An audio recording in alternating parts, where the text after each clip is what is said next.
Hello viewers, in this video, I am going to cover how to install Java in Windows 10. Let's begin. First, check whether Java is installed or not by clicking on Windows button and then type cmd.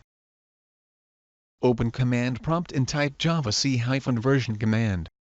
If you are getting error, that means Java is not installed.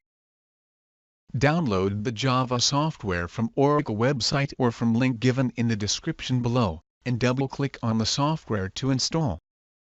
When the installer window pops up, click on Next button. If you want, you can change the installation folder. I am going to keep default folder and click on Next button.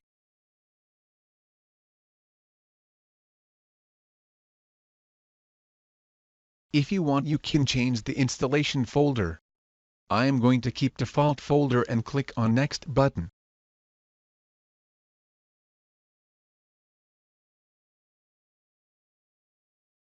After installation is complete, click on Close button. Navigate to bin directory within Java folder and copy the location.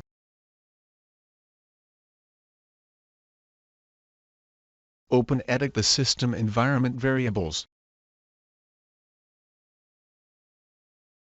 Click on Environment Variables button. Under User Variables, click on New button, and add variable name as Java Home, and path as bin directory path. Click on OK button. Double-click on Path, and add bin directory path and click on OK button.